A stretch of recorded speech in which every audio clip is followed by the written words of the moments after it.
لا تشعرون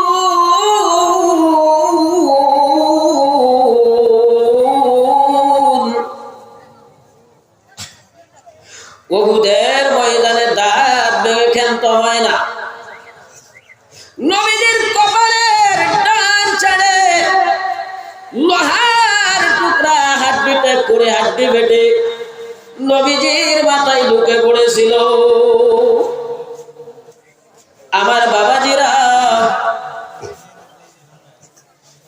সঙ্গে সঙ্গে মদিনায় এলাচ হয়ে গেছে, পুতিলা মুহাম্মদ, মুহাম্মদ দুনিয়াত নাই রে, মুহাম্মদ নাই।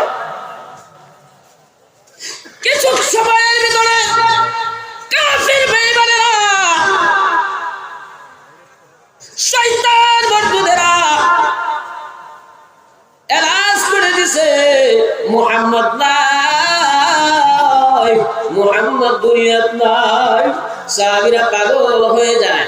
সাহাবীরা বলে, কার জন্য কাঁদবি রে, কার জন্য দুনিয়ায় বেঁচে থাকবি, কারে মুখটা দেখাবি? এই নবীজি আমার উহুদের ময়দানে বলে শহীদ হয়ে গেছে। বাবাজিরা সাহাবা পাগল হয়ে যায়। হযরত আলী বলে, আমি পাগল হয়ে গেলাম। আমি একটা দৌড় মেরে দিলাম, যারা শহীদ হয়ে গেছে ওখানে গেলাম, নবীকে তালাশ করার জন্য, নবীকে পেলাম না। যারা বেঁচে আছে ওখানে গেলাম, ওখানেও আমার নবীকে পেলাম না। আমার বাবাজিরা, আমার ভাইরা,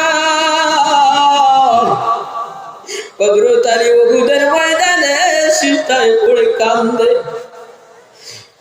কান্দে, মামুদ অন্যায় করেছিলাম, আল্লাহ তোমার বন্ধুকে ঈসা নবীর মতো আকাশে উঠে নিও না। আমার বাবাজিরা এমনি সময় এক সাহাবী এসে কয়, আলীর কানে কানে কয়, আলী শেষ, রাসূল মরে না। সঙ্গে সঙ্গে বলতেছে, কোথায় আমার দিনের নবী, কয়ে যা, আমার দিনের নবী কোথায়? সঙ্গে সঙ্গে নিয়ে গেলেন, দেখলেন উহুদ পাহাড়ের মাঝে নবীজি আমার একটি গোত্রের মাঝে কাত হয়ে পড়ে আছে। আমার বাবাজিরা সঙ্গে সঙ্গে আল্লাহ নবী দেখে আর ডাকতে বলে, আলী রে, আমি তো তোকে তালাশ করতেছি রে আলী, আলী রে, আর ব্যথা ব্যথা সহ্য হয় না, আর বাচ্চার বাইরে রে আলী, ও আলী, পারবানি? আমার মাথার ভিতরে লোহার টুকরা ট্যাগ করে আড্ডি কাটার ভিতরে ঢুকে পড়েছে, পারবানি রে আলী এই লোহার টুকরাটা কামড় মেরে বের করে দেওয়ার জন্য? আমার বাবাজিরা সঙ্গে সঙ্গে বলতেছিলেন, হঠাৎ করে পিছন থেকে একটি সাহাবী আসলেন, আসিয়া বললেন, হুজুর গো দেন, আমি কামড় মেরে লোহার টুকরাটা উঠায় দে। লোহার টুকরা সাহাবী উপরের দাঁত আর নিচের দাঁত দিয়ে টানে, কিতাবে আসে মাথার ভিতরে এমন মজবুত করে বসেছে, ওইদিকে সাহাবী টানে আর ওইদিকে লোহার টুকরা উঠে না, সাহাবীও কামড় সারে না। সঙ্গে সঙ্গে হঠাৎ করে লোহার টুকরা উঠে গেল, ঠিক এই সাহাবীর দুটি দাঁত ভেঙে গেছে। আমার বন্ধুগণ, সাহাবী মুখের মধ্যে হাত লাগাইয়া পিছনে চলে গেলেন। আর নবীজি আমার জিজ্ঞেস করলেন, সাহাবী রে কি হয়েছে, তোর কি হয়ে গেছে? সাহাবী বলে, এখন যদি আমি বলে দেই আমার দাঁত ভেঙে গেছে, আমার রাসূল দুঃখ পাবে। তারা হয়েছে আশিকের রাসূল, তাদের মুখ থেকে আশিকের রাসূল শোভা পায়, তোমার আমার মুখ থেকে আশিকের রাসূল শোভা পায় না।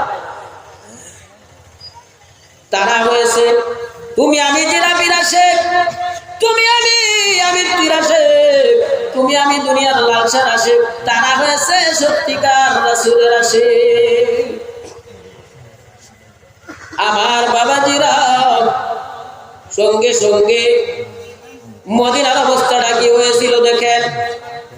মদিনায় কান্নার পয়দা হয়ে গেছে। নবীজি নাই, দিনের নবী নাই, দিনের নবী শহীদ হয়ে গেছে। সঙ্গে সঙ্গে রক্তগুলি উহুদের ময়দানে পড়তেছে, আর সাহাবারা দেখতেছে। এক সাহাবী রক্তগুলি নবীজির উহুদের ময়দান থেকে চুষে চুষে পান করা শুরু করে দিয়েছে। আর নবীজি আমার ডাক দিয়ে কয়, সাহাবী রে, রক্ত পান করলি না দুজক হারাম করলি? আমার বাবাজিরা, সঙ্গে সঙ্গে মদিনার এই যুদ্ধের মধ্যে হযরতে আল্লাহ নবী সাহাবী ছিলেন হযরতে হানজালা রাহমাতুল হযরতে হানজালা ফরজ গোসলের জন্য নদীর কিনারে দাঁড়ায় রয়েছে। কে যেন মদিনার পথ দিয়ে যায়, আর খবর দেয় নবী নাই, দিনের নবী দুনিয়াত নাই রে, এই মুখটারে দেখাবি। হযরতে হানজালা সঙ্গে সঙ্গে ঘরের মধ্যে হাজির হয়ে গেলেন। হাজির হয়ে জিজ্ঞাসা করেন, বিবি রে, তরবারিটা দে। সঙ্গে সঙ্গে তার বিবি ডাক দিয়ে বলেন, স্বামী, তুমি তো ফরজ গোসল করা নাই, তুমি না পাক। ও স্বামী, তুমি কিসের জন্য তরবারি দিয়ে কি করবে? সঙ্গে সঙ্গে হযরত হানজালা বলেন, বিবি রে, এই গোসল কার জন্য করব? যে গোসল নবী দুনিয়ার মধ্যে, নবী উহুদের ময়দানে শুনেছি শহীদ হয়ে গেছে। তরবারিটা দে, বিদায় দে, দেখা হবে হাসরের ময়দানে। আমার বাবাজিরা, আমি শেষ করে দিচ্ছি। যাই হোক, সময় সব ইনশাআল্লাহ যদি কোনোদিন সুযোগ পাইতে ইনশাআল্লাহ করাম। মুখ্য অতিথিরা জানলেন আমার বাবাজিরা, কেউ জান্নাত ইনশাআল্লাহ, কেউ জান্নাত। আল্লাহুম্মা সাল্লি আলা সাইয়্যিদিনা ওয়া মাওলানা মুহাম্মদ ওয়া আলা আলিহি ওয়া আসহাবিহি ওয়া বারিক ওয়া সাল্লিম।